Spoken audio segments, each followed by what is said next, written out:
We're back with Alex McCord. This is Oh Wow, This Changes Everything, and I'm mixologist Melody Brooke. Today we have Alex McCord of the Real Housewives of New York City on with us. So, Alex, we were talking about some of the effects on your relationships, and one of the things that I was reading about you guys is that there had been some accusations about Simon being gay. Oh, I know. It's so crazy.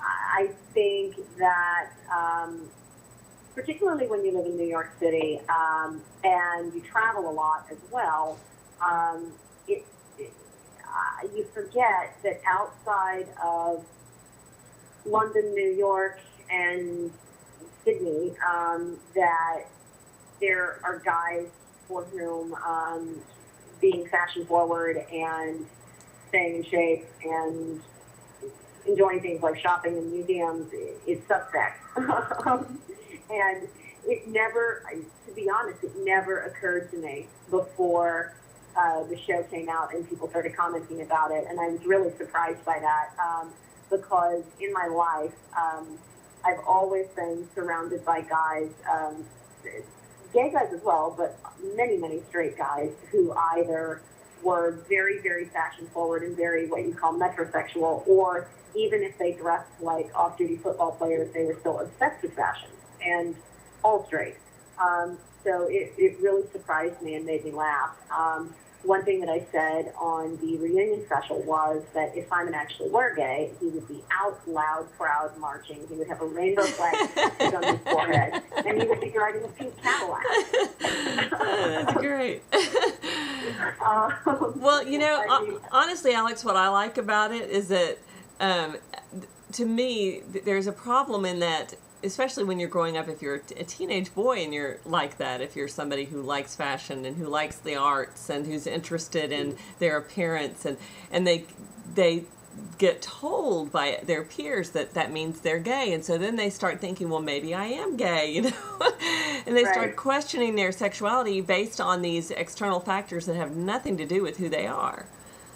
Right, and one thing that we are being kind of obsessive about with raising our children is instilling in them what our mothers instilled in us, which is, you know, do not allow somebody else's opinion to sway you from what you want to do and how you want to live your life and present yourself, because, you know, what matters is, in cases like what hobbies you enjoy and what clothes you want to wear and how do you want to look when you walk down the street, that is such a personal choice. Nobody in the world has any right to say anything to anyone about what they want to do. And if you want to walk down the street and wear a boa constrictor around your neck, then do it. That's right. That's what makes us people. It kind of brings me back to that old Free to Be You and Me with, do you remember that with... gosh, who all was on that CD? It was that girl. Yeah, I never saw it, but I know what you're talking about, though. Because there was a story, a song on there about, you know, that's what makes a person, you know, is when you're allowed to be who you are. Right, and you know, when it comes down to making decisions that are truly yours. You know, take inspiration from everything that's around you, but my gosh, if somebody says, oh, I don't like what you're wearing, what are you going to do, change? No. Yeah. And being strong as a person, it sounds like, is part of what has helped you and Simon in terms of, we kind of started out the hour talking about this, being strong and centered in your identity as to who you are, allows you to come together as a couple and have more of a enjoyment and appreciation for each other when you can have a strong sense of yourself within the context of the relationship. Absolutely. And another thing that was a surprise in the first season when we first started being on the air is people saying that they thought that we were codependent. And it's funny, I mean, perhaps we're both very naive in that respect, but because we know who we are, that never even occurred to us. And I think that we're probably fairly rare, I mean, both in our cast and in general, where I know exactly who I am. I know who Simon is. He knows who he is and who I am. And we don't spend so much time together because we feel we can't be apart, but rather because we enjoy each other. Well, you know, there's this outdated concept that in order to be a whole person, you have to be completely independent. And that as a couple, I don't know how you're supposed to do that. Because in fact, what relationships are, a good, healthy relationship, and in fact the marker of being a healthy person is that you're able to be mutually dependent on each other. So it's a kind of a interdependence.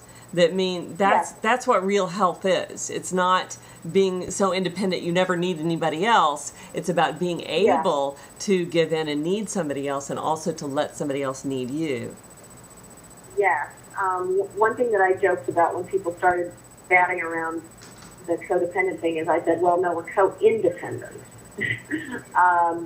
And that to me means that we don't need each other, but we want each other, and we choose to be together. And when you make the commitment to share your life, you have to let that person in completely in order for it to work. And you have to be able to depend on each other.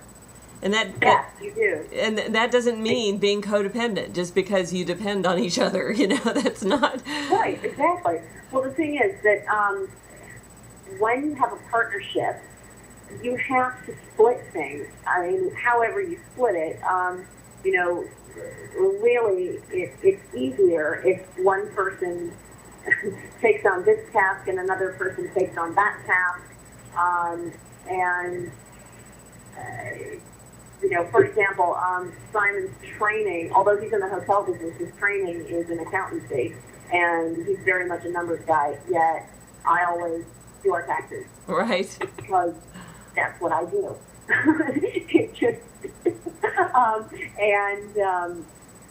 You know, when I actually, it's been a crazy morning today, but earlier in the day I attended a fashion show, and yes, I have bought pieces from the fashion show without talking to Simon about it, but why would I do that? Because it's more enjoyable for me to take the lookbook and go and show him and say, oh, I like this one, oh, I like that one, and do it together. And I think it's about being confident enough in yourself that you know that by doing that, you're not display your power. Well, it's not like you're giving up anything by doing that. You're not turning it over to him and saying, here, you make the decision for me. You're just saying, gee, I want to share this with you, which is a whole different thing. Exactly. And whatever it is, I see people whom I know who have trouble in relationships, and I feel like they're setting themselves up for failure because, you know, some of my single friends have a whole laundry list of qualities that the person that they're looking for has to possess. And in fact, I remember when Simon and I first got together, you know, we met online, and he got several emails from women saying, okay, you need to make this much money, do this tall, like a list of 20 things. And I was amazed. Now, for me, that's just not me. And when Simon and I met, I mean, it became rather infamous that both of us were really just looking for a good time and nothing serious. But we liked what we saw when we found each other, and it just really kind of organically happened. But even though, you know, neither of us thought it out very well, we were both enjoying ourselves, having our lives, doing what we did, and then all of a sudden here we were in each other's lives, and, you know, this is great, it feels good, it's working, I like you, you like me. What's the issue? Is there any issue? I mean, we did not go into this relationship thinking that it would be forever, but the more we got into it, and it did happen very quickly. We were engaged after 6 months, but it just worked.